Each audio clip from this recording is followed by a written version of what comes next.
زمانہ بھول جاؤ گے اگر طیبہ کو جاؤ گے تو آنا بھول جاؤ گے۔ آئیے حضرات گرامی، اب ہم بہت ہی ادب احترام سے اپنے آئے ہوئے مہمان حضرت مولانا شعبان علی صاحب دامت برکاتہم العالیہ استاذ بیت المعارف الہ آباد ہیں، میں ان سے بڑے ہی ادب احترام سے گزارش کر رہا ہوں کہ حضرت والا تشریف لائیں اور اپنے بیانات سے ہم تمام سامعین کو محظوظ فرمائے کہ یہ نہ پوچھ کہ گفتگو میں کیا اثر رکھتے ہیں وہ، یہ نہ پوچھ کہ گفتگو میں کیا اثر رکھتے ہیں وہ، سنگ دل کو موم کرنے کا ہنر رکھتے ہیں وہ۔ حضرت والا تشریف لائیں اور اپنے بیانات سے ہم تمام سامعین کو محظوظ فرمائے۔ بسم اللہ الرحمن الرحیم۔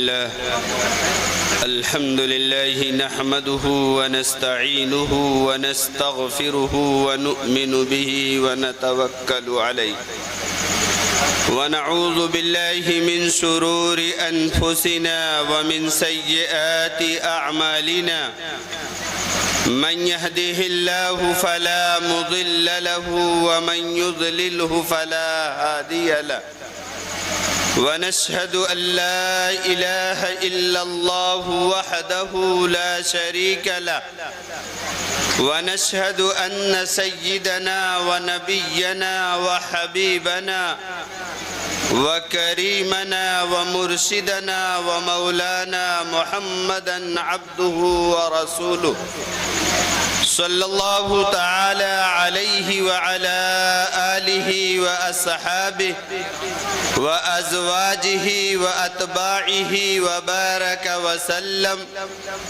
وبارك وسلم تسليما كثيرا كثيرا أما بعد فأعوذ بالله من الشيطان الرجيم بسم الله الرحمن الرحيم يا أيها الذين آمنوا اتقوا الله يا أيها الذين آمنوا اتقوا الله وقولوا قولا سديدا وقال الله تبارك وتعالى في موضع آخر وما أرسلناك إلا رحمة للعالمين صدق الله العظيم قال النبي صلى الله تعالى عليه وسلم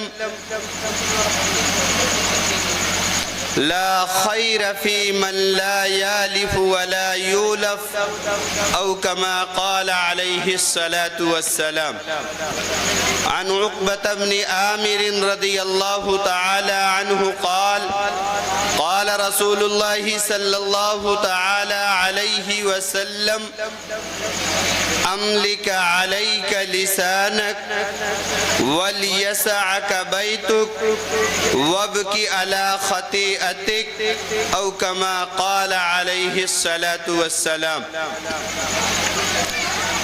اصحاب عمل کی دنیا میں دستور یہی ہے جینے کا، اصحاب عمل کی دنیا میں دستور یہی ہے جینے کا، اخلاق سے جیتا کرتے ہیں احسان سے مارا کرتے ہیں۔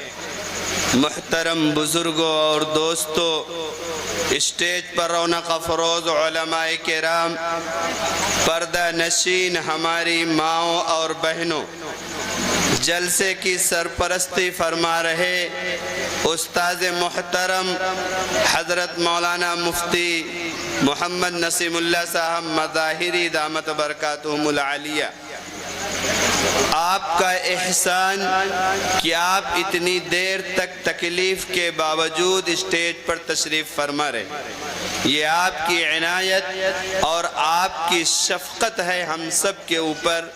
ہم سب کو اس کی قدر کرنی چاہیے اور دعا کرنی چاہیے کہ اللہ تبارک و تعالی عافیت کے ساتھ حضرت مولانا مفتی صاحب کا سایہ عاطفت ہم سب پر دیر پا دائم قائم رکھے۔ محترم بزرگوں اور دوستوں، اور میری ماؤں اور بہنوں، قرآن مقدس کی جو آیت کریمہ تلاوت کیا، آقا مدنی سرور کونین محمد عربی صلی اللہ تعالی علیہ وسلم کے فرمان کو نقل کیا ہے، بزرگوں کوشش کروں گا کہ جلد ہی چند منٹ میں اپنی بات کو مکمل کر لوں، کیونکہ ٹھنڈ کا زمانہ ہے، لیکن آپ اتنی بات سمجھتے چلیں کہ اس جلسے کا عنوان جلسہ سیرت النبی صلی اللہ علیہ وسلم ہے، اور جو چیز قرآن و حدیث سے پیش کی جائے اس کا نام سنت و شریعت ہے۔ علماء نے لکھا ہے کہ وعظ کہتے ہیں امت کے اندر پیدا شدہ بیماری کی نشاندہی اور اس کے علاج بتلانے کو وعظ کہتے ہیں، یعنی وعظ کے اندر وہ چیز آنی چاہیے جو ہمارے اندر کمی ہے، اس کمی کی جانکاری اور اس کا علاج، یعنی اس کا سد باب ہم کو معلوم ہو جائے، یہی جلسے کا مقصد ہوتا ہے۔ آپ یہ سمجھیے کہ بغداد شہر میں جامع مسجد کے اندر حضرت حسن بصری رحمت اللہ علیہ وعظ فرما رہے ہیں، اور بہت سے لوگ وعظ جامع مسجد کے اندر کہہ رہے ہیں۔ اس دوران سیدنا حضرت علی رضی اللہ تعالی عنہ داماد رسول صلی اللہ علیہ وسلم، جو خلیفۃ المسلمین ہیں، امیر المؤمنین ہیں، بغداد کی جامع مسجد میں تشریف لاتے ہیں اور دیکھتے ہیں کہ لوگ وعظ تقریر کر رہے ہیں۔ حضرت علی رضی اللہ تعالی عنہ نے تمام تقریر کرنے والوں کو روک دیا اور کہا کہ میں ہر ایک کا امتحان لوں گا، جو میرے امتحان اور انٹرویو میں پاس ہوگا اس کو اس جامع مسجد میں وعظ کہنے اور تقریر کہنے کا حق ہوگا، باقی کسی کو تقریر کرنے کا حق حاصل نہیں ہوگا۔ سیدنا حسن بصری رحمت اللہ علیہ کے پاس پہنچے اور حسن بصری رحمت اللہ علیہ کو وعظ کہنے سے روکا اور کہا کہ پہلے تم امتحان دو، اس کے بعد میں اجازت دوں گا آپ کو تقریر کرنے کی۔ تو حضرت علی رضی اللہ تعالی عنہ نے حضرت حسن بصری رحمت اللہ علیہ سے پوچھا کہ بتاؤ دنیا میں سب سے بہتر اور اچھی چیز کیا ہے؟ حضرت حسن بصری رحمت اللہ علیہ نے جواب میں فرمایا کہ سب سے بہتر اور اچھی چیز ورع ہے۔ ورع کے معنی آتے ہیں تقوی، اور اسی مناسبت سے میں نے آیت کریمہ تلاوت کی ہے، یا ایھا الذین آمنوا اتقوا اللہ، اے ایمان والو اللہ سے ڈرو۔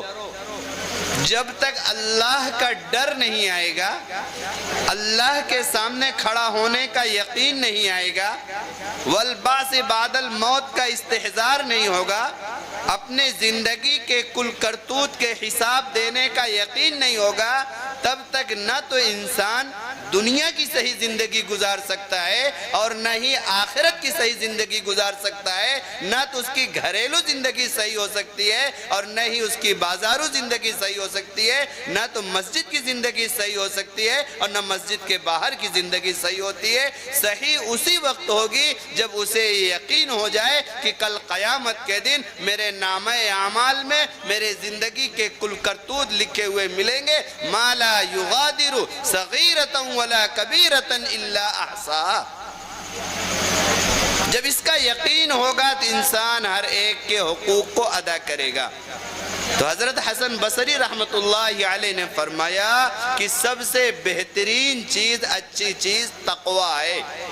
اللہ کے نبی صلی اللہ علیہ وسلم نے فرمایا اتق اللہ حیث ما کنت، کہ اللہ سے ڈرو جہاں کہیں رہو، گھر کے اندھیرے میں رہو تو بھی اللہ سے ڈرو، بازار کے اجالے میں رہو تو بھی اللہ سے ڈرو، مسجد کے اندر رہو تو بھی اللہ سے ڈرو، ڈاکٹر کی کرسی پر بیٹھو تو بھی اللہ سے ڈرو، انصاف کے حکم بن کر کہیں میدان میں بیٹھو، پنچایت میں بیٹھو تو بھی اللہ سے ڈرو۔ جب اللہ کا ڈر ہر جگہ ہوگا تو زندگی کارگر ہوگی اور کام کی ہو جائے گی۔ حسن بصری رحمت اللہ علیہ نے جواب دیا سب سے بہترین چیز تقوی ہے۔ پھر پوچھا حضرت علی رضی اللہ تعالی عنہ نے کہ سب سے بدتر چیز کیا ہے؟ تو حضرت حسن بصری رحمت اللہ علیہ نے جواب دیا سب سے بدتر چیز طمع ہے، حرص ہے، لالچ ہے۔ اس لالچ کا کیڑا جس انسان کے دل میں گھس جاتا ہے وہ انسان اپنے بھائی کے حقوق کو پامال کرتا ہے، وہ انسان باپ کے حقوق کو پامال کرتا ہے، وہ انسان اپنے بیوی بچوں کے حقوق کو پامال کرتا ہے، روپیہ پیسہ ہوتے ہوئے بھی اپنے بیوی بچوں پر خرچ کرنے کو بوجھ سمجھتا ہے جب طمع اور حرص کا کیڑا جنم پکڑ لیتا ہے۔ تو حسن بصری رحمت اللہ علیہ نے فرمایا کہ سب سے بدتر چیز طمع ہے۔ اللہ کے نبی صلی اللہ علیہ وسلم نے فرمایا وَاجْمِعِ الْيَاسَ عَمَّا فِي أَيْدِي النَّاسِ، لوگوں کے ہاتھ میں جو کچھ ہے اس سے اپنی امیدیں ختم کر لو، دوسروں کی جیب پر نگاہیں نہ رکھو، انشاءاللہ فساد نہیں آئے گا، بگاڑ نہیں آئے گا۔ جو گھروں میں، رشتوں میں، خاندانوں میں، اداروں میں جو بگاڑ اور تباہی بربادی ہے سب کا اصل جڑ دیکھیں گے کہ طمع اور لالچ اور حرص ہی ہوتی ہے۔ جب حسن بصری رحمت اللہ علیہ نے یہ جواب دیا تو علی مرتضی، حضرت علی رضی اللہ تعالیٰ عنہ جو امیر المومنین ہیں، حضرت حسن بصری رحمت اللہ علیہ کو مسجد میں وعظ کہنے کی اور تقریر کرنے کی اجازت عطا فرمائی۔ یہ حسن بصری رحمت اللہ علیہ ہیں، ولایت میں آپ کا مقام و مرتبہ بہت اونچا ہے۔ اور اسی زمانے کی ایک عورت حضرت رابعہ بصریہ ہیں۔ حضرت حسن بصری اور حضرت رابعہ بصریہ کا زمانہ تقریباً ایک ہے۔ حضرت رابعہ کے شوہر کا انتقال ہو گیا، حضرت رابعہ بصریہ بیوہ ہو گئیں۔ حضرت حسن بصری رحمت اللہ علیہ نے 2-4-5 لوگوں کو لے کے رابعہ بصریہ کے گھر پر گئے، 2-4-5 لوگوں کے ذریعے سے نکاح کا پیغام دلوایا۔ اس لیے نہیں کہ رابعہ بصریہ بڑی حسین و جمیل تھی، اس لیے نہیں کہ رابعہ بصریہ صاحب ثروت تھی یا کہہ لیجئے کہ سرکاری ٹیچر تھی، اس لیے حسن بصری رحمت اللہ علیہ نے نکاح کا پیغام دیا کہ آپ متقیہ تھیں، آپ ولیہ تھیں، آپ کو اللہ کے سامنے کھڑا ہونے کا یقین تھا۔ جب 2-4 آدمیوں کے سہارے حسن بصری رحمت اللہ علیہ نے حضرت رابعہ بصریہ کو نکاح کا پیغام دیا تو پردے کے اندر سے آواز آتی ہے کہ ہمارے 4 سوالوں کا جواب دے دو، پھر اس کے بعد بات ہوگی۔ حضرت حسن بصری رحمت اللہ علیہ نے کہا کہ پوچھو وہ سوال تمہارے 4 کیا ہیں، انشاءاللہ میں ان کا جواب دوں گا۔ رابعہ بصریہ ایک عورت ہیں، انہوں نے حضرت حسن بصری رحمت اللہ علیہ سے پردے کے پیچھے سے پوچھا کہ حسن بصری یہ بتلاؤ کہ جس وقت میری آخری سانس ہوگی، جس وقت میرا دنیا سے جانے کا وقت ہوگا، جس وقت میں مر رہی ہوں گی، جس وقت میری زندگی کا خاتمہ ہو رہا ہوگا، بتلاؤ اس وقت میری زبان پر کلمہ طیبہ لا الہ الا اللہ محمد الرسول اللہ جاری ہوگا کہ نہیں ہوگا؟ میں اس وقت مسلمان ہو کر مروں گی یا غیر مسلمان ہو کر مروں گی؟ حسن بصری رحمت اللہ علیہ نے جواب دیا کہ اس کا جواب مجھے نہیں معلوم۔ اب مجھے کو نہیں، دنیا میں کسی کو اس کا جواب نہیں معلوم ہے کہ مرتے وقت زبان پر کلمہ جاری ہوگا کہ نہیں ہوگا، خاتمہ ایمان پر ہوگا کہ نہیں ہوگا، اس کا جواب نہیں معلوم۔ رابعہ بصریہ نے پردے کے پیچھے سے دوسرا سوال کیا کہ حسن بصری یہ بتلاؤ کہ جب میرا انتقال ہو جائے گا، لوگ غسل دے کے کفن پہنا کے قبرستان لے جا کے میری نماز جنازہ پڑھ کے قبر کے اندر دفن کر کے مٹی منومن میرے اوپر ڈال کر جب سب چلے آئیں گے، قبر کے اندر میں تنے تنہا ہوں گی، اور اس وقت جو دو فرشتے آئیں گے منکر اور نکیر، اور دونوں فرشتے جو سوال کریں گے، 3 سوال: مر رب کا، تمہارا رب کون ہے؟ ما دین کا، تمہارا دین کیا ہے؟ ما کنت تقول فی هذا الرجل لمحمد صلی اللہ علیہ وسلم۔ یہ 3 سوال ہوں گے کہ تمہارا رب کون ہے، تمہارا دین کیا ہے، اور نبی صلی اللہ علیہ وسلم کے بارے میں کیا خیال ہے، کیا کہتے ہو، کیا کہتی ہو۔ آپ صلی اللہ علیہ وسلم کی قبر اطہر سے اس امتی کے قبر تک جو چیز آڑے ہوں گی، پردے ہوں گے، زمینیں ہوں گی، سب ہٹ جائیں گی۔ پہلے زمانے میں بڑا اعتراض ہوتا تھا کہ ایک وقت میں کیسے ہر امتی کے قبر میں حضور علیہ الصلاۃ والتسلیم کی صورت مبارکہ دکھلائی جائے گی۔ دنیا نے سب دکھلا دیا کہ ایک چھوٹی سی چپ کے ذریعہ، ایک چھوٹی واٹس ایپ کے ذریعہ ایک آدمی یہاں سے رہتے ہوئے فی الفور چیزوں کو یہاں سے وہاں منتقل کر سکتا ہے۔ ایک وقت میں چاند نکلتا ہے، کتنے لوگ دیکھ لیتے ہیں، کچھ دشواری نہیں ہوتی۔ تو اللہ تبارک و تعالی کو کیا دشواری ہوگی کہ نبی صلی اللہ علیہ وسلم روضہ اطہر میں آرام فرما ہوں گے، اور آپ کے امتی کے درمیان جو چیزیں آڑے ہوں گی سب ہٹا دی جائیں گی۔ لیکن جب نبی صلی اللہ علیہ وسلم کی سنت کو اپنی زندگی میں داخل کیا ہوگا، نبی صلی اللہ علیہ وسلم کی لائی ہوئی شریعت کے مطابق زندگی گزارا ہوگا، نبی صلی اللہ علیہ وسلم کے فرمان کے مطابق زندگی گزارا ہوگا، تب تو نبی صلی اللہ علیہ وسلم کو پہچانے گا، تب تو دین کا جواب دے پائے گا، اللہ کا حکم مانا ہوگا، تب جواب میں کہے گا مر ربک کے ربی اللہ۔ تو حسن بصری یہ بتلاؤ کہ جب اس وقت فرشتے مجھ سے آ کے پوچھیں گے یہ 3 سوال، تو میں ان تینوں سوال کا جواب فرشتوں کو ٹھیک ٹھیک دے پاؤں گی یا نہیں؟ حضرت حسن بصری رحمت اللہ علیہ نے فرمایا کہ اس کا جواب مجھے نہیں معلوم، اب مجھے ہی کیا دنیا میں کسی کو نہیں معلوم کہ وہ اس کا جواب دے سکے کہ کون آدمی قبر کے اندر منکر نکیر کے ان سوالوں کا جواب دے پائے گا اور کون نہیں دے پائے گا۔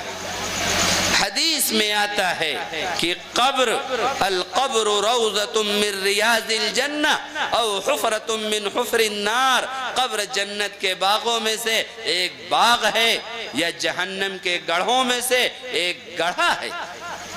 حضرت عثمان غنی رضی اللہ تعالی عنہ جب قبرستان میں جاتے تھے دہاڑے مار کے روتے تھے، اتنا روتے تھے کہ آپ کی داڑھی مبارک تر ہو جاتی تھی، چہرے پر سرخی آ جاتی تھی۔ کسی نے پوچھا کہ حضرت آپ کے سامنے جنت جہنم کا ذکر ہوتا ہے، آپ کے سامنے اور بہت ساری چیزوں کا تذکرہ ہوتا ہے، لیکن آپ اتنا نہیں روتے جتنا کہ آپ قبر کا نام سن کر اور قبرستان جا کے روتے ہیں۔ حضرت عثمان غنی رضی اللہ تعالی عنہ نے فرمایا کہ قبر آخرت کی پہلی منزل ہے، جو اس منزل میں کامیاب ہو گیا دوسری منزلوں میں کامیاب ہو جائے گا، اور جو وہاں ناکام ہو گیا وہ دوسری جگہوں پر ناکام ہوتا چلا جائے گا۔ قبر کے اندر سب سے پہلا سوال کیا ہوگا؟ یہ تو فرشتے سوال کریں گے۔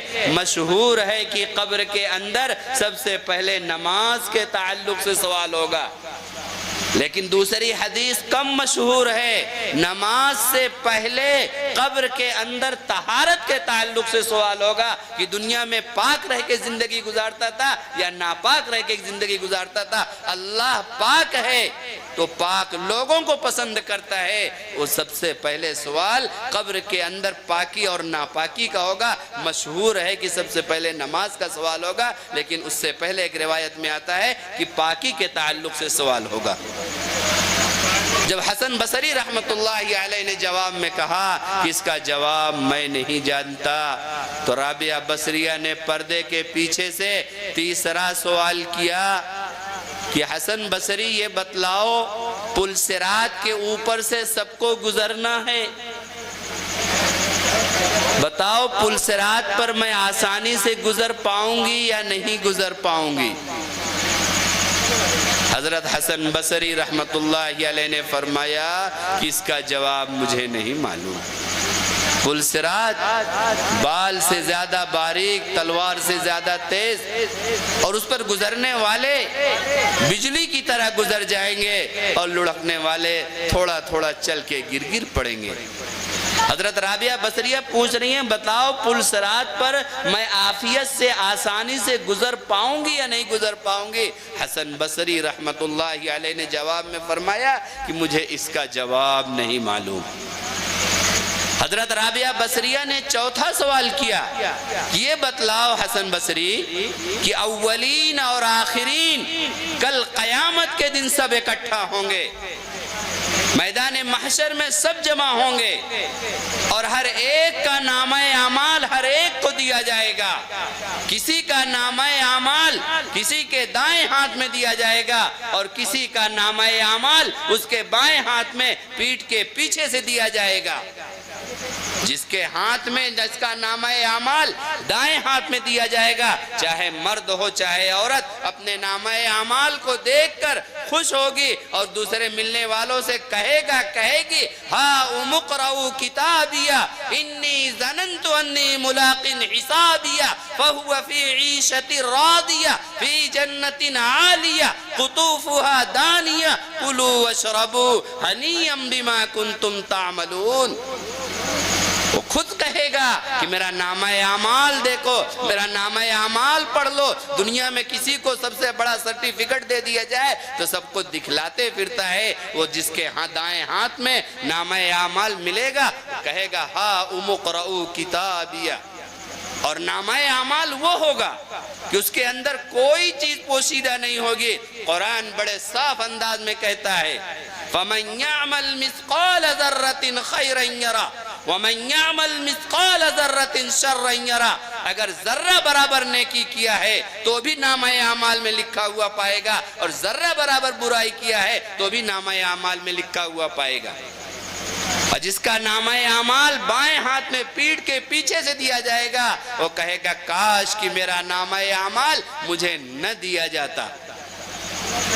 اور وہ بھی آخری وقت ہوگا کہ اللہ تبارک و تعالی ایک سینگ والی بکری نے بے سینگ والی بکری کو اگر دنیا میں ٹھوکر مارا ہے تو اللہ تبارک و تعالی کل قیامت کے دن ایک دوسرے کا بدلہ دلا کے، یعنی تمام جانوروں کا بھی ایک دوسرے سے بدلہ دلا کے اللہ تبارک و تعالی فرمائیں گے تو سب مر جاؤ اور سب مٹی ہو جاؤ، سب مٹی ہو جائیں گے، برابر سرابر کر دیے جائیں گے۔ اس وقت نافرمان خدا کا باغی جب ان منظر کو دیکھے گا، جنتیوں کے جنت میں جانے کا فیصلہ ہوگا، اس وقت کہے گا یا لیتنی کنت ترابا، اے کاش کی آج ہم بھی مٹی میں ڈھیر کر دیے جاتے، کم سے کم ان جانوروں کے برابر تو کر دیے جاتے، جہنم کی آگ میں تو نہ جھونکے جاتے۔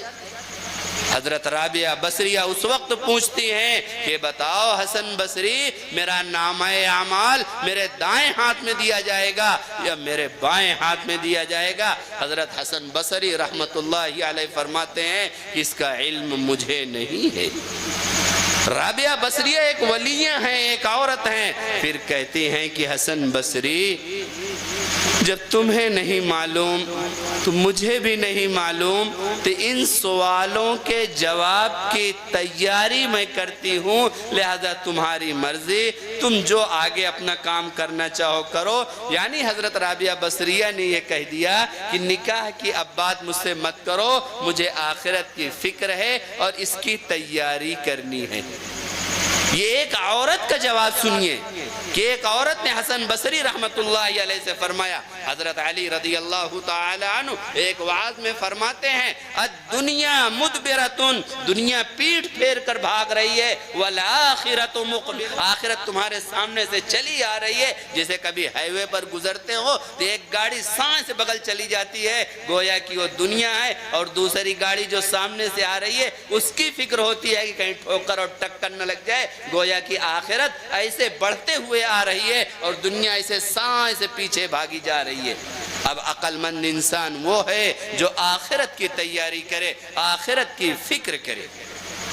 میرے بھائیوں، بزرگوں، میری ماؤں، بہنوں، حضرت رابعہ بصریہ نے جب اس طرح کے سوال کیا اور کہا کہ پھر حسن بصری مجھے ان سوالوں کے جواب کی تیاری کرنی ہے، کیا ہم نے کبھی سوچا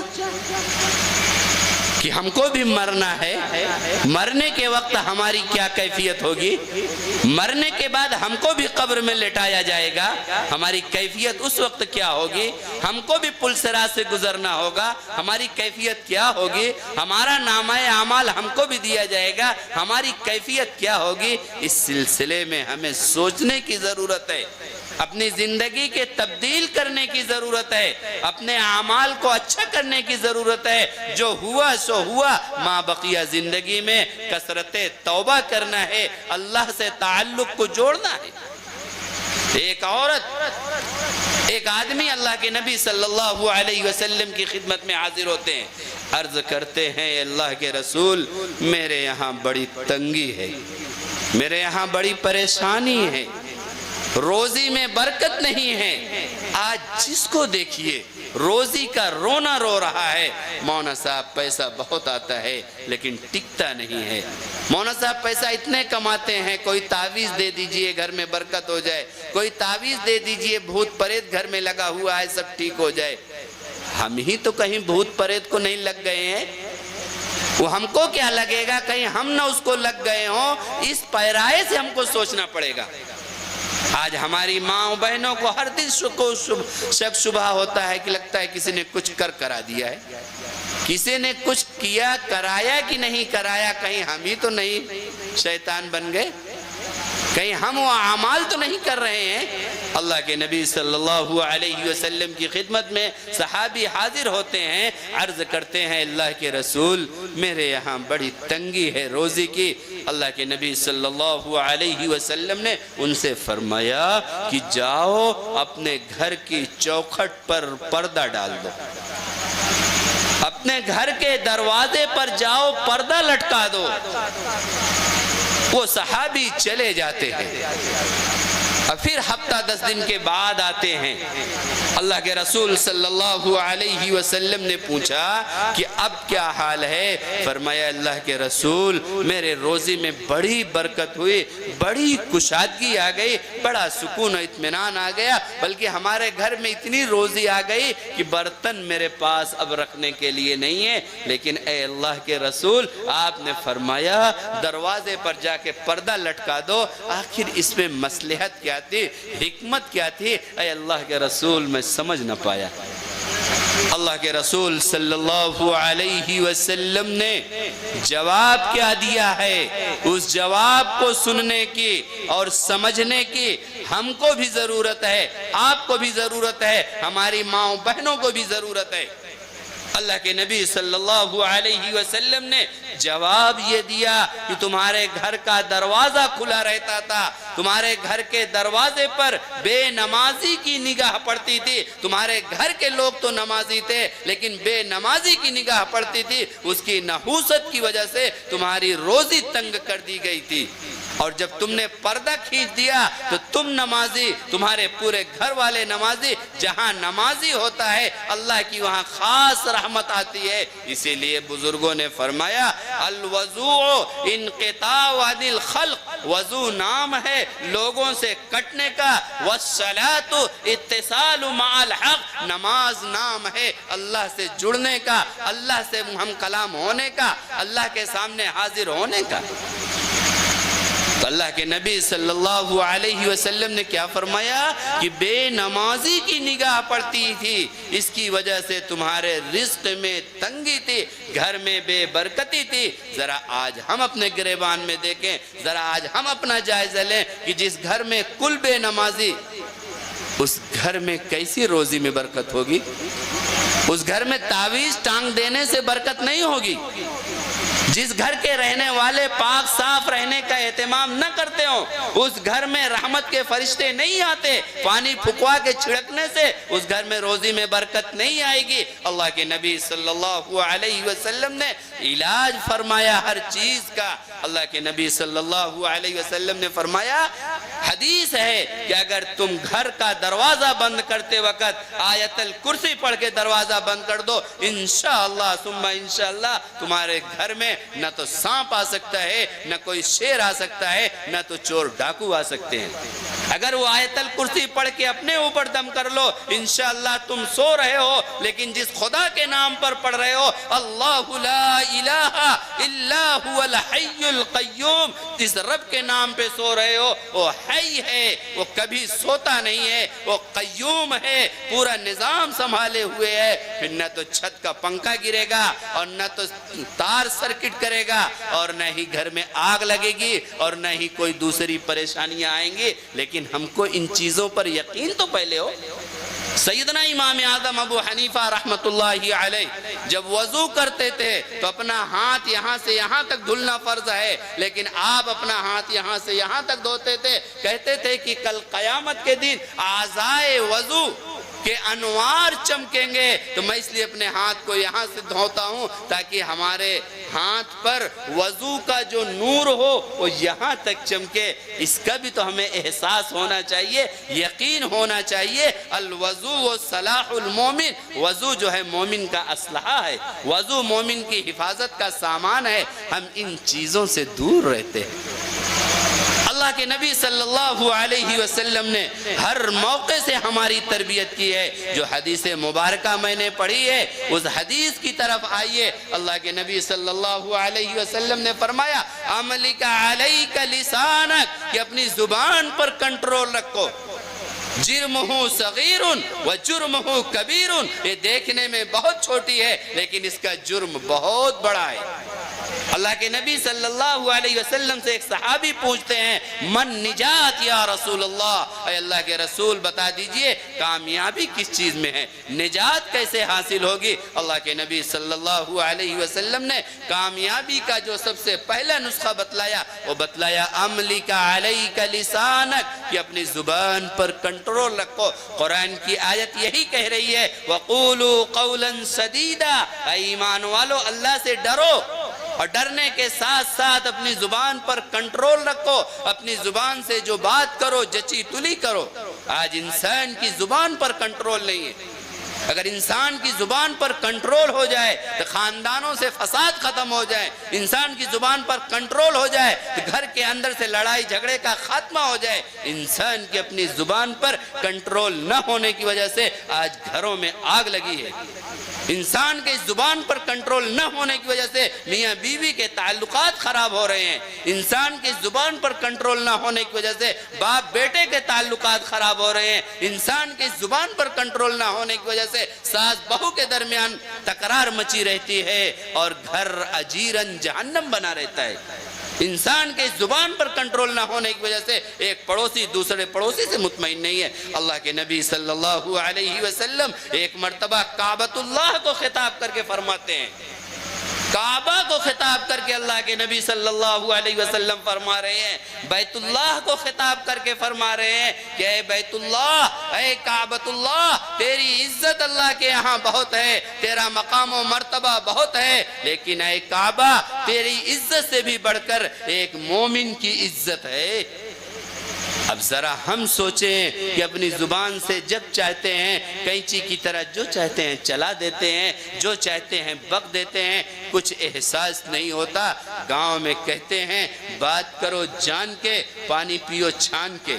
اگر پانی صاف نہیں ہوگا، پانی نہیں چھانا ہوگا، زیادہ سے زیادہ پیٹ خراب ہوگا اور زیادہ بدتر ہوگے، مرو گے، اس سے زیادہ کچھ نہیں ہوگا۔ لیکن اگر زبان پر کنٹرول نہیں ہوگا اور زبان خراب ہوگی تو ایمان خراب ہونے کا خطرہ ہے۔ اس لیے زبان پر کنٹرول رکھو۔ اللہ کے نبی صلی اللہ علیہ وسلم نے سب سے پہلی نصیحت کامیابی کی فرمائی، املک علیک لسانک، کہ اپنی زبان پر کنٹرول رکھو۔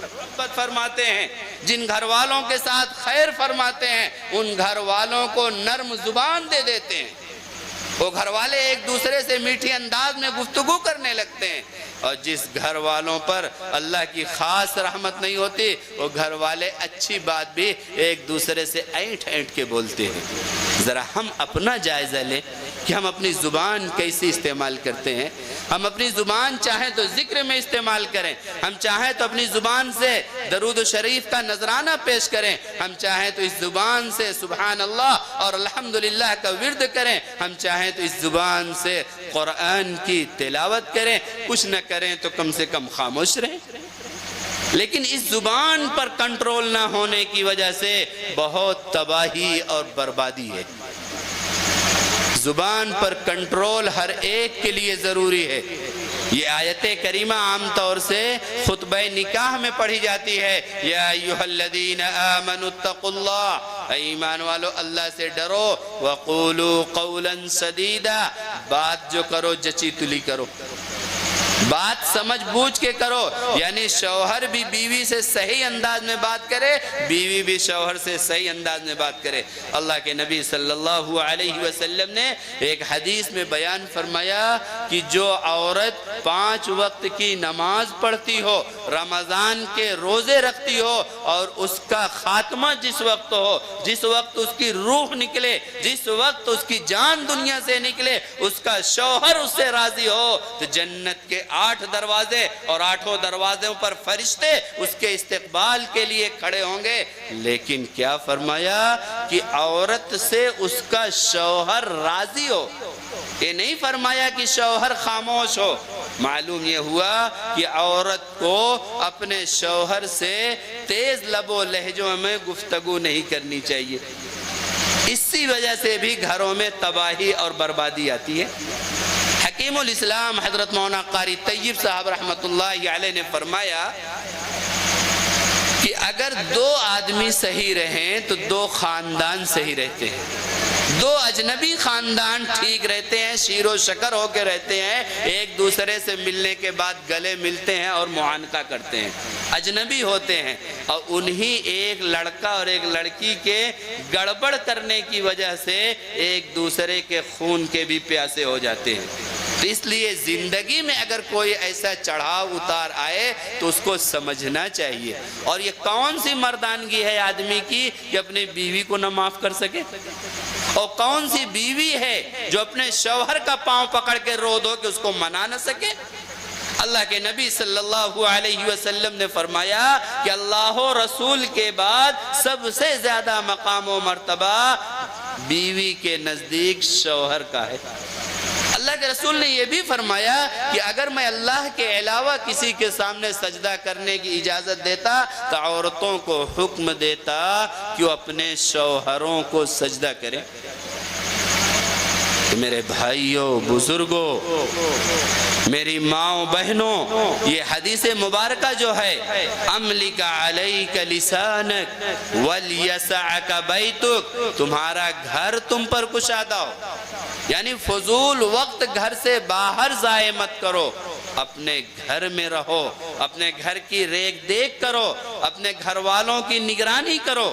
اس زمانے میں یہ جو ناسور ہمارے ہاتھ میں آیا ہے، اس زمانے میں یہ اژدہا ہمارے ہاتھ میں آیا ہے، اگر اس کا صحیح استعمال کیا، جیسے آپ دیکھتے ہیں گیس گھر میں جلایا جاتا ہے تو شاندار روٹی بن جاتی ہے، اور اسی گیس کا بہانہ لے کے گیس پھٹتا ہے تو جان بھی گھر میں جاتی ہے. تو معلوم یہ ہوا کہ ہمارے ہاتھ میں جو آیا ہے یہ ہمارے لیے سم قاتل ہے، اس لیے اس پر بہت نگاہ رکھنے کی ضرورت ہے. خود بھی صحیح استعمال کریں، اپنے گھر والوں کو بھی صحیح استعمال. اولاً تو ضرورت نہ ہو تو اس کا استعمال ہی نہ کریں، اگر ضرورت ہو تو صحیح استعمال کریں، ورنہ اس کے نقصانات اتنے زیادہ ہو رہے ہیں، اتنے زیادہ ہو رہے ہیں کہ خاندان کی عزت بھی بٹے پہ لگ جا رہی ہے. کتنے میاں بیوی کی زندگی شکوک و شبہات میں پڑ کے تباہ و برباد ہو جا رہی ہے. آتا ہے روایت میں کہ دنیا میں سب سے بدتر روئے زمین پر وہ آدمی ہے جو اپنی دولت اور شہرت کی وجہ سے، اپنے مال و کردار کی وجہ سے کسی کی بیوی کو اپنی طرف دعوت دے. اور سب سے بدتر روئے زمین پر وہ عورت ہے جو اپنی بے حیائی اور بے شرمی اور اپنے لباس کی وجہ سے کسی کو شوہر کو اپنی طرف دعوت دے. ان سب چیزوں کو سمجھنے کی ضرورت ہے. یہ ناسور جو ہمارے ہاتھ میں آیا ہے اس پر انکوائری ہونی چاہیے، اس کی ریکھ دیکھ ہونا چاہیے. اور ایسا نہیں ہے کہ جلسہ سیرت النبی کے خلاف ہے، یہ بھی جلسہ سیرت النبی کے اندر کی چیزیں ہیں. شریعت اور سنت نے ہم کو ان چیزوں کی تعلیم دیا ہے.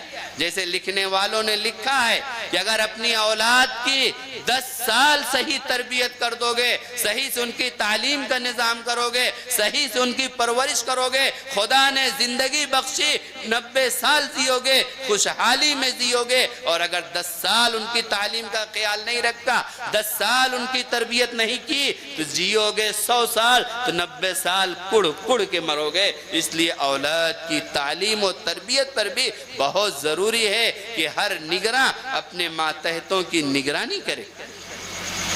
اللہ کے نبی صلی اللہ علیہ وسلم ابھی دنیا کے اندر تشریف نہیں لائے ہیں، آپ کے معجزات بے شمار ہیں.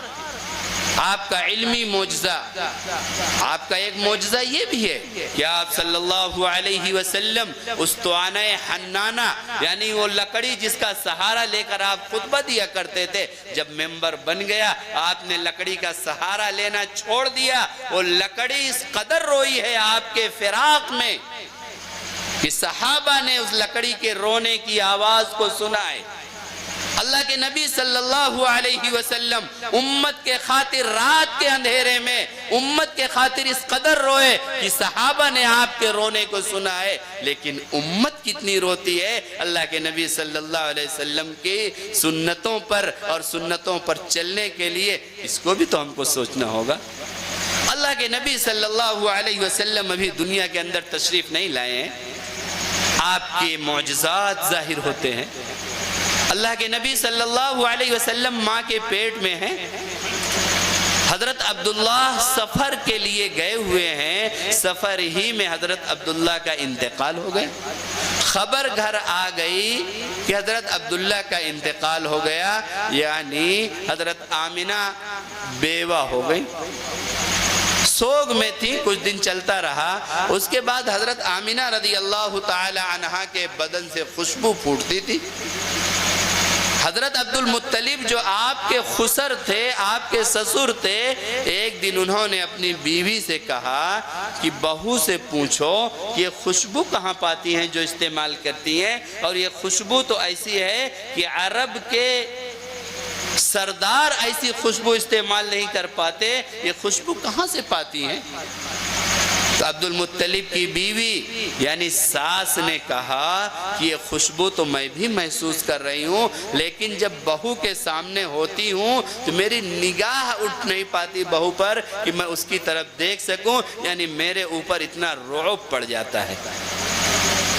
عبد المطلب نے 2 مرتبہ کہا، جب ساس نہ تیار ہوئی یعنی بیوی، معلوم یہ ہوا کہ ایک ادب یہ بھی ہے گھر کا کہ انسان اگر بیٹی کے اندر، بہو کے اندر کچھ چیز اپنی مزاج یا شریعت کے خلاف دیکھتا ہے تو پہلے ڈائریکٹ نہ روک کے، یعنی اپنی بیوی یا جو کوئی دوسری بیٹی ہو اس کے ذریعے سے پہلے اس کو روکنا چاہیے۔ جب وہ نہیں پوچھ سکیں تو حضرت عبد المطلب نے ایک دن اپنی بہو کو بلایا اور بہو سے پوچھا، بیٹی تم بیوہ ہو، تم کو یہ خوشبو اتنی قیمتی کہاں سے ملتی ہے؟ بہو نے کہا، ابا میں بھی جانتی ہوں بیوہ ہوں، اور ابا آپ تو جانتے ہیں کہ میں مارکیٹ بھی نہیں جاتی ہوں، آج تو مارکیٹ کی زینت ہی ہماری مائیں بہنیں ہیں۔ حضرت آمینہ کیا کہہ رہی ہیں کہ ابا آپ تو جانتے ہیں کہ میں مارکیٹ جاتی نہیں ہوں، تو میں خوشبو کہاں سے لاؤں گی؟ لیکن ابا بات یہ ہے کہ جو چیز ہمارے ساتھ ہوتی ہے اگر میں اس کو آپ سے بیان کروں گی تو آپ دیوانی کہیں گے، اس کے علاوہ کچھ نہیں۔ بہو نے بیان کیا کہ ابا اگر میں باغ میں جاتی ہوں تو درخت اپنی جگہ سے ہٹ کے میرا استقبال کرتے ہیں، مجھ کو سلام کرتے ہیں۔ ابا اگر میں بکریاں لینے کے لیے جاتی ہوں تو بادل میرے اوپر سایہ فگن ہو جاتا ہے۔ ابا اگر میں کنویں پر پانی بھرنے جاتی ہوں تو کنویں کا پانی اوپر آ جاتا ہے۔ ابا میرے جسم سے جو خوشبو پھوٹتی ہے میں کوئی خوشبو استعمال نہیں کرتی ہوں، جب سے میں پیٹ سے ہو گئی ہوں تب سے یہ سارا معاملہ ہمارے ساتھ ہو رہا ہے۔ یعنی اللہ کے نبی صلی اللہ علیہ وسلم ابھی دنیا میں تشریف نہیں لائے ہیں کہ آپ کے معجزات اس طرح سے ظاہر ہو رہے ہیں۔ جب اللہ کے نبی صلی اللہ علیہ وسلم دنیا کے اندر تشریف لے آئے پھر آپ کے بے شمار معجزات ہیں، اور اللہ کے نبی صلی اللہ علیہ وسلم نے اپنی بیویوں کے سہیلیوں کی بھی قدر کی ہے، اس سے یہ بھی سبق ملتا ہے۔ اور حضرت عبد المطلب نے جو بہو سے تحقیق کیا اس سے بھی سبق ملتا ہے کہ آج کے زمانے میں بارش کم ہو رہی ہے پانی کی، موبائل ڈھیر برس جا رہے ہیں، اس پر بھی نگاہ رکھنے کی ضرورت ہے کہ میں نے بیٹی کو موبائل دلایا نہیں تو بیٹی کے پاس موبائل آیا کہاں سے، میں نے اپنے بیوی کو اتنا قیمتی موبائل دلایا نہیں اس کے پاس آیا کہاں سے، اس کی تحقیق ہونی چاہیے۔ اور یہ ایسے نہیں ہے، حضرت عبد المطلب دیکھیے بہو سے تحقیق کر رہے ہیں۔ حضرت شعیب علیہ السلام کی بیٹیاں جاتی تھی جانوروں کو پانی پلانے کے لیے۔ ایک دن حضرت موسیٰ علیہ السلام کی جب ملاقات ہو گئی، موسیٰ علیہ السلام نے شعیب علیہ السلام کی بیٹیوں کے جانوروں کو جلدی سے پانی پلا دیا۔ بیٹیاں جلدی سے جانور لے کے جب گھر پہنچ گئی تو حضرت شعیب علیہ السلام نے بیٹیوں سے تحقیق کیا کہ روزانہ تو تم دیر سے آتی تھی، آج کیسے جلدی آ گئی؟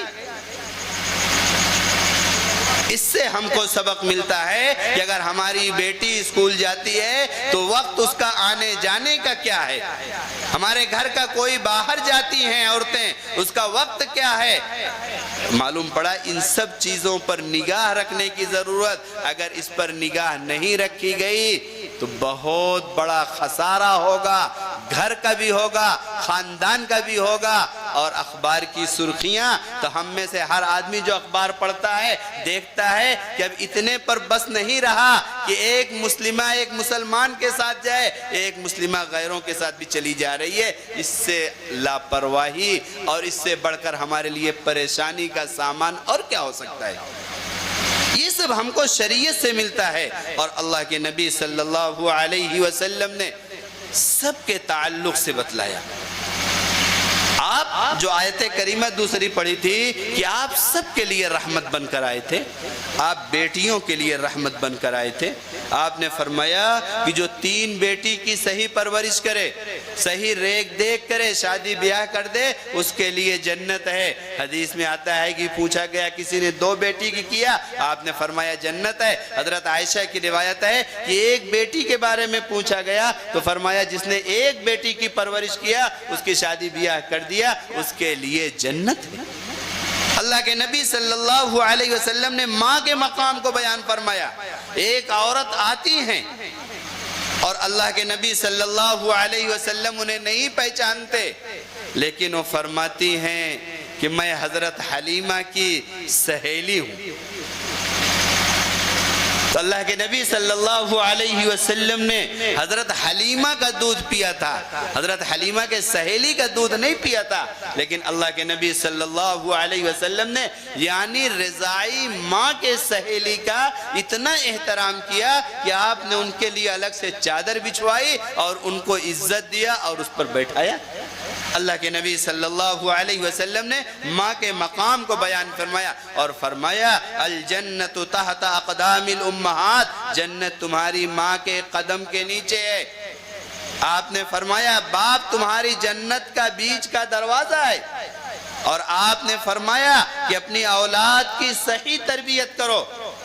اور اللہ کے نبی صلی اللہ علیہ وسلم سب کے لیے رحمت بن کر آئے تھے، پڑوسیوں کے لیے بھی رحمت بن کر آئے تھے، چرند و پرند کے لیے بھی رحمت بن کر آئے تھے۔ آپ کی پوری تعلیمات قیامت تک آنے والی انسانیت کے لیے رحمت ہے۔ آپ صلی اللہ علیہ وسلم نے تعلیم دیا ہے مردوں کو بھی عورتوں کو بھی کہ اگر جنگل میں میدان میں کہیں پیشاب کرنے کی ضرورت پیش آئے، کسی سوراخ میں پیشاب مت کرو، ہو سکتا ہے کہ اس سوراخ کے اندر کوئی بچھو اژدہا ہو جو نکل کر تم کو ڈس لے اور اس کو بھی تکلیف پہنچے، ہو سکتا ہے کوئی جنات کی شکل میں اس کے اندر ہو۔ اللہ کے نبی صلی اللہ علیہ وسلم نے فرمایا کسی سائے دار درخت کے نیچے پیشاب پاخانہ مت کرو جس کے نیچے لوگ سایہ حاصل کرتے ہوں بیٹھتے ہوں، پھلدار درخت کے نیچے پاخانہ اور پیشاب نہ کرو۔ اللہ کے نبی صلی اللہ علیہ وسلم نے فرمایا راستہ صاف رکھو، راستہ میں کوڑا نہ پھینکو۔ آج ہمارا کیا نظریہ ہے؟ ذرا ہم اپنے گریبان میں جھانک کے تو دیکھیں۔ اللہ کے نبی صلی اللہ علیہ وسلم 3 مرتبہ قسم کھاتے ہیں اور آپ فرماتے ہیں واللہ لا یؤمن، واللہ لا یؤمن، واللہ لا یؤمن، خدا کی قسم وہ مومن نہیں، خدا کی قسم وہ مومن نہیں، خدا کی قسم وہ مومن نہیں۔ صحابی پوچھتے ہیں من یا رسول اللہ، اے اللہ کے رسول کون مومن نہیں ہے؟ اللہ کے نبی صلی اللہ علیہ وسلم فرماتے ہیں لا یأمن جارہ بوائقہ، جس کا پڑوسی اپنے پڑوسی کی شرارت سے مطمئن نہ ہو۔ ذرا آج ہم اپنے گریبان میں جھانک کے دیکھیں، ہمارا گھر روڈ پہ پڑتا ہے، ہم سوچتے ہیں کہ 1 فٹ بڑھا لیں، اگر نہیں بڑھا پاتے تو 2 فٹ کا بارجت اوپر سے نکال لیتے ہیں۔ اگر دونوں آدمیوں نے 1-2 فٹ بڑھا لیا تو راستہ تنگ ہوا کہ نہیں ہوا؟ اللہ کے نبی صلی اللہ علیہ وسلم تو فرماتے ہیں کہ راستے میں کوڑا کرکٹ بھی نہ پھینکو۔ اور یہ تو راستہ چلنے کی بات ہے، اب تو شرم آتی ہے کہنے میں کہ قبرستان کے راستے تک کو لوگ لوٹ لیتے ہیں، یعنی اس کو بھی تنگ کرنے کی کوشش کرتے ہیں اور اس کو بھی گھٹاتے بڑھاتے ہیں، جبکہ اسی قبرستان میں سب کو جانا ہے۔ اور قبرستان کا راستہ ہی کیا، قبرستان کی بھی زمین غصب نہ کر لیں تو تعجب نہیں ہے، ایسے بھی لوگ دنیا میں پائے جاتے ہیں۔ اور مریں گے تو ملے گا کیا؟ وہی 3.5 ہاتھ کا گڈھا ملے گا، وہی 14 میٹر کا کفن ملے گا، اس سے زیادہ کچھ ملنے والا نہیں ہے۔ خالی ہاتھ آیا ہے، خالی ہاتھ ہی جائے گا، صرف دوسروں کے لیے مال اکٹھا کرے گا، دوسروں کے لیے اللہ و رسول کے حقوق کو پامال کرے گا، دوسروں کے لیے مال جائیداد پہاڑ جیسے اکٹھا کر کے جائے گا، قبر میں جا کے ڈنڈے خود کھائے گا، اولاد تو یہاں اس دولت اور اس جائیداد پر عیاشی کرے گی۔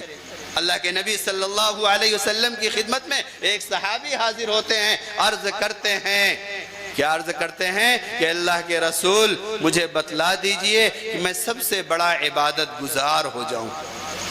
اللہ کے رسول سے کیا پوچھتے ہیں کہ اللہ کے رسول مجھے ایسا عمل بتلا دیجئے کہ میں سب سے بڑا عبادت گزار ہو جاؤں. اللہ کے نبی صلی اللہ علیہ وسلم نے کیا فرمایا؟ اتق المحارم، حرام چیزوں سے بچو. یہ نہیں فرمایا کہ جاؤ مسجد کے اندر 24 گھنٹے بیٹھ جاؤ. یہ نہیں فرمایا کہ گھر کے اندر جا نماز بچھا کے بیٹھ جاؤ. یعنی مسجد کے اندر جانا اور گھر میں جا نماز بچھانا برا نہیں ہے، اچھی چیز ہے. لیکن اللہ کے نبی نے یہ نہیں فرمایا. آپ نے فرمایا اتق المحارم، حرام چیزوں سے بچو، حرام مال کمانے سے بچو، حرام مال خرچ کرنے سے بچو، حرام مال اپنے پاس رکھنے سے بچو، حرام جائیداد سے بچو. ورنہ اور اس طرح کی حرام کی بہت تفصیل ہے، اس کا وقت نہیں ہے. آپ نے فرمایا اتق المحارم، حرام چیزوں سے بچو، تکن اعبد الناس، سب سے زیادہ عبادت گزار ہو جاؤ گے. کیونکہ روایت میں آتا ہے کہ ایک آدمی کل قیامت کے دن آئے گا، پہاڑ جیسے اس کے اعمال ہوں گے، بہت نمازیں پڑھی ہوگی، بہت نفلیں پڑھی ہوگی، بہت تلاوت کیا ہوگا، بہت ذکر و اذکار کیا ہوگا، بہت تسبیحات پڑھی ہوگی. لیکن کل قیامت کے دن آئے گا، پہاڑ جیسے ثواب لیے ہوئے ہوگا، لیکن کسی کو گالی دیا ہوگا، کسی کو دھکا دیا ہوگا، کسی کی غیبت کیا ہوگا، کسی کا مال ہڑپا ہوگا، کسی کی عزت پر بٹا لگایا ہوگا. آج دنیا میں کوئی نہیں بول پا رہا ہے، لیکن کل قیامت کے دن یوم لا تملک نفس لنفس شیئا والامر یومئذ للہ، اس دن خدا کی خدائی ہوگی. ہر ایک کو بولنے کا خدا ایک وقت آئے گا، اختیار دے دے گا. ہر آدمی دعویٰ کرے گا اس نے میرا مال ہڑپا ہے، اے اللہ میں کمزور تھا، اس نے مجھے دھکے دیا ہے، اے اللہ میں کمزور تھا، اس نے میری عزت پر حملہ کیا ہے، اے اللہ میں کمزور تھا، اس نے میرے بنے بنائے مکان کو ہڑپ لیا ہے. اللہ تبارک و تعالی اس وقت وہاں اس بندے کے پاس کوئی دینار اور درہم تو نہیں ہوں گے، اس وقت جائیداد بینک بیلنس تو نہیں ہوگی، صرف بیلنس جو ہوگا وہی پہاڑ جیسے اعمال جو نیکیاں کر کے گیا ہے وہی ہوگا.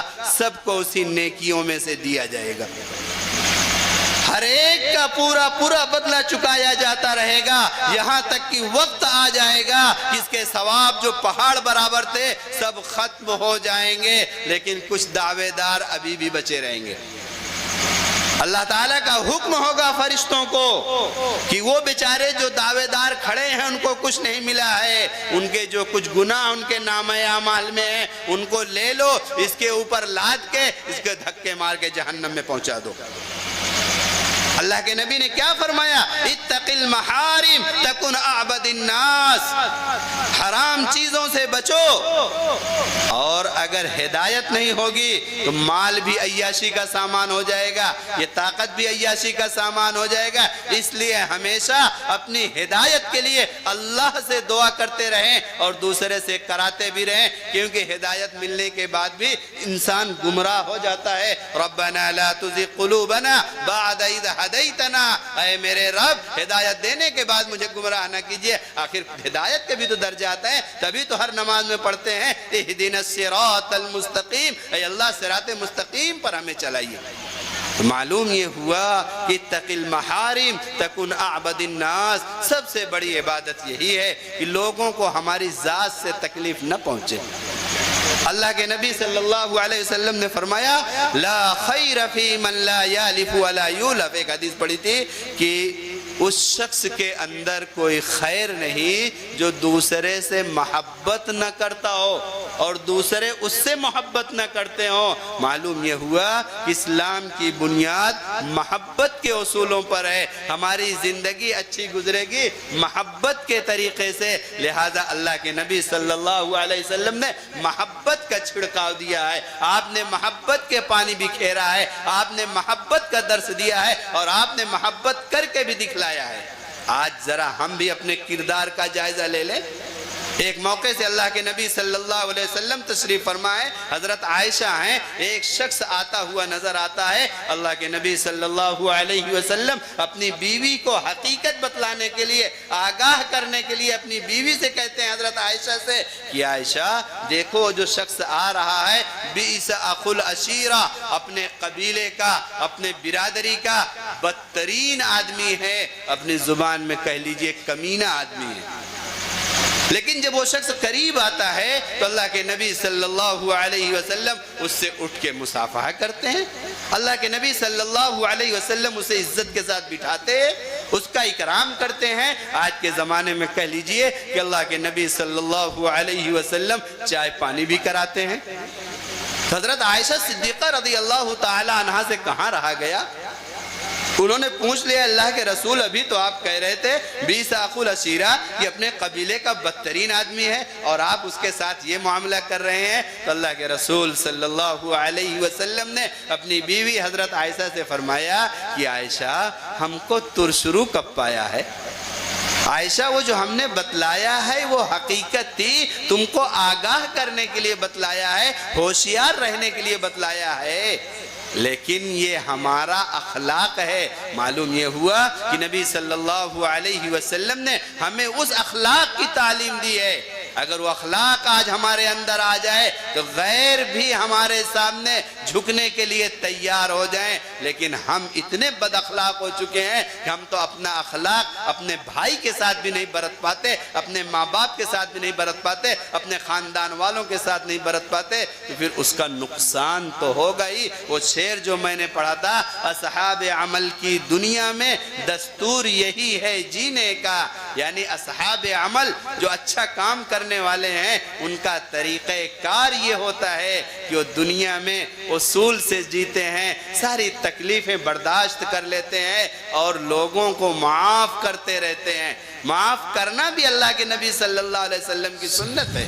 اصحاب عمل کی دنیا میں دستور یہی ہے جینے کا, اخلاق سے جیتا کرتے ہیں, اخلاق سے دوسروں کے دل پر حکومت کرتے ہیں, اخلاق سے جیتا کرتے ہیں, احسان سے مارا کرتے ہیں. بزرگوں اور دوستوں, انہی باتوں پر بات کو ختم کرتا ہوں. اللہ تبارک و تعالی ہم سب کو ان باتوں پر عمل کرنے کی اور اس پر کوشش کرنے کی توفیق عطا فرمائے. وآخر دعوانا الحمدللہ رب دعا فرمائے. الحمد لله رب العالمين. اللهم صل على سيدنا نبينا ومولانا محمد وبارك وسلم كما تحب وترضى عدد ما تحب وترضى. ربنا ظلمنا أنفسنا وإن لم تغفر لنا وترحمنا لنكونن من الخاسرين. يا الله يا رحمن يا رحيم يا مولا يا كريم, حسبنا الله ونعم الوكيل ونعم المولى ونعم النصير. یا اللہ ہم سب کے سیئات کو حسنات سے مبدل فرما دیجئے. یا اللہ جو ہم میں بیمار ہوں شفاء کامل عطا فرما دیجئے. یا اللہ سب کے روزی روزگار میں غیب سے مدد فرما دیجئے. یا اللہ سب کے روزی روزگار میں ترقی اور برکت عطا فرما دیجئے.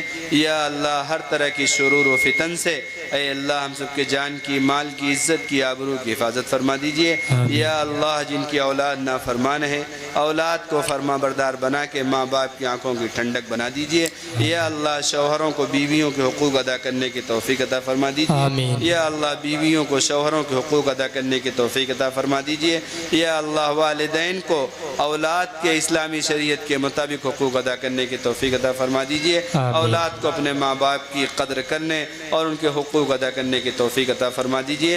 یا اللہ یا رحمان یا رحیم, یا اللہ جیسے بھی ہیں تیرے نبی صلی اللہ علیہ وسلم کی امتی ہیں, یا اللہ اپنے نبی کی لاج رکھ کے, یا اللہ اپنے نبی کی لاج رکھ کے ہم سب کے مغفرت کے فیصلے فرما دیجئے. یا اللہ ہم سب کا خاتمہ ایمان پر نصیب فرما دیجئے. یا اللہ ہم سب تمام حاضرین کے جائز مقاصد کو پورا فرما دیجئے.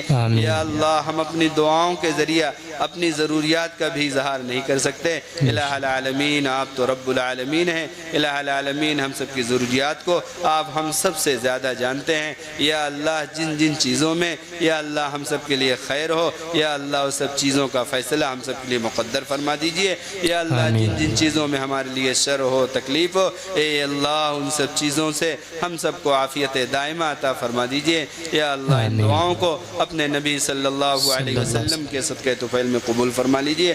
ربنا تقبل منا انك انت السميع العليم وتب علينا برحمتك يا ارحم الراحمين.